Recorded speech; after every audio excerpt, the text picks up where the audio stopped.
കണ്ണൂർ തളിപ്പറമ്പിലുണ്ടായ തീപിടുത്തം നിയന്ത്രണ വിധേയം. 40ഓളം വ്യാപാര സ്ഥാപനങ്ങളിലേക്കാണ് തീ പടർന്നത്. 12 ഫയർഫോഴ്സ് യൂണിറ്റ് എത്തിയാണ് തീ നിയന്ത്രണ വിധേയമാക്കിയത്. ആർക്കും പരിക്കില്ല. ഷോർട്ട് സർക്യൂട്ടാണ് തീപിടുത്തത്തിന് കാരണമെന്നാണ് നിഗമനം. പരിശോധനയ്ക്ക് ശേഷമേ കൂടുതൽ കാര്യങ്ങൾ പറയാൻ സാധിക്കുകയുള്ളൂ എന്ന് കണ്ണൂർ ജില്ലാ കളക്ടർ അരുൺ കെ വിജയൻ പറഞ്ഞു. ഇനീഷ്യലി നമ്മുടെ തളിപ്പറമ്പിൽ നിന്നുള്ള യൂണിറ്റ് മൂവ് ചെയ്തു. ബാക്കി കാസർഗോഡ് നടക്കമുള്ള കാഞ്ഞങ്ങാടും തൃക്കരിപ്പൂർ റൂട്ട് യൂണിറ്റുകളിലൂടെ എത്തിയിട്ടുണ്ട്.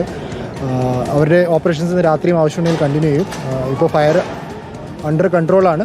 പക്ഷേ ഇൻ കേസ് എന്തെങ്കിലും ഇനി സ്പാർക്കുകൾ വരാനുണ്ട്, അങ്ങനെ ഇഷ്യൂസ് ഉണ്ടെങ്കിൽ അവരുടെ ടീം ഇവിടെ തന്നെ ഉണ്ടാവുമെന്നുള്ളതാണ് നമ്മൾ എൻഷുർ ചെയ്തിട്ടുള്ളത്. ഫോർച്ചുനേറ്റ്ലി ഇതുവരെയായിട്ടും അങ്ങനെ ഒരു ഇൻഫർമേഷൻ ആർക്കും കാഷ്വാലിറ്റിയോ ഇഞ്ചുറിയോ അടക്കം ഒന്നും റിപ്പോർട്ട് ചെയ്തിട്ടില്ല.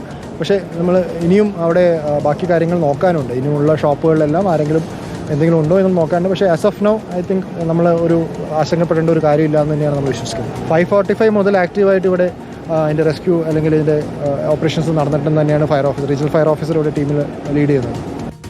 അർജുൻ കല്യാടുണ്ട് വിശദാംശങ്ങൾ നൽകാൻ. അർജുൻ, ഏറെ സമയമെടുത്തു, മണിക്കൂറുകൾ എടുത്തു എന്ന് നിയന്ത്രണ വിധേയമാക്കാൻ. ആശങ്കപ്പെടുത്തുന്ന മണിക്കൂറുകളായിരുന്നു. എന്തായാലും ഒടുവിൽ നിയന്ത്രണ വിധേയമാക്കിയിട്ടുണ്ട്. പൂർണ്ണമായും നിയന്ത്രണ വിധേയമാക്കാൻ സാധിച്ചോ?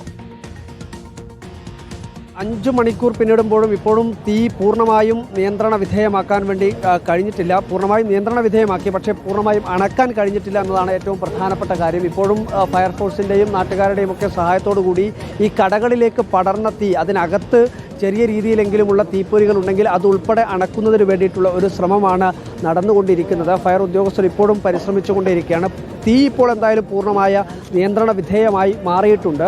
എല്ലാ തരത്തിലും, അതായത് തീ പൂർണ്ണമായും നിയന്ത്രണ വിധേയമാക്കി മാറ്റുന്നതിന് വേണ്ടി കഴിഞ്ഞു എന്നുള്ളതാണ് ഫയർ ഉദ്യോഗസ്ഥർ ഉൾപ്പെടെ വ്യക്തമാക്കുന്നത്. അല്പം മുമ്പ് സ്ഥലം സന്ദർശിച്ച ജില്ലാ കളക്ടർ ഉൾപ്പെടെ പറഞ്ഞത് 15ഓളം ഫയർ യൂണിറ്റുകൾ, അതിൽ 12,000 ലിറ്റർ വെള്ളം ഉൾക്കൊള്ളുന്ന 2 ഫയർ യൂണിറ്റുകൾ ഉൾപ്പെടെ കണ്ണൂർ, കാസർഗോഡ് ജില്ലകളിൽ നിന്നായി ഇവിടത്തേക്ക് എത്തിച്ചു. ഇവിടത്തേക്ക് ഈ ഫയർ യൂണിറ്റുകൾ എത്തുന്നതുമായി ബന്ധപ്പെട്ടുകൊണ്ട് ഈ പ്രധാനപ്പെട്ട ഒരു പാതയാണ് നമ്മളിപ്പോൾ നിൽക്കുന്നത് പോലും ഈ തീപിടിച്ച കെട്ടിടത്തിൻ്റെ തൊട്ടടുത്താണ്. ഇത് ദേശീയപാതയാണ്. ഇതുവഴിയാണ് നിരവധിയായിട്ടുള്ള വാഹനങ്ങളൊക്കെ കടന്നു പോകുന്നത്. ആ സമയത്തുണ്ടായ ഗതാഗത കുരുക്കൊക്കെ പ്രധാനപ്പെട്ട ഒരു വെല്ലുവിളിയായിരുന്നു വാഹനങ്ങളെ ഇവിടത്തേക്ക് എത്താൻ എന്നുള്ള കാര്യം കൂടി സൂചിപ്പിച്ചിട്ടുണ്ട്. എന്തായാലും വിശദമായ രീതിയിലുള്ള ഒരു അന്വേഷണവും പരിശോധനയും ഇതിന് എന്താണ് തീപിടിക്കാനുള്ള കാരണമെന്നൊക്കെ സംബന്ധിച്ചുണ്ടാവും എന്നുള്ള കാര്യം കൂടി വ്യക്തമാക്കുന്നുണ്ട് ഉന്നത ഉദ്യോഗസ്ഥർ. ഓക്കെ, വ്യക്തമാണ്. തീപിടുത്തം എന്തായാലും നിയന്ത്രണ വിധേയമാക്കാൻ സാധിച്ചു എന്നത് ആശ്വാസകരമായ കാര്യമാണ്. അർജുൻ കല്യാടാണ് വിവരങ്ങൾ നൽകിയത്.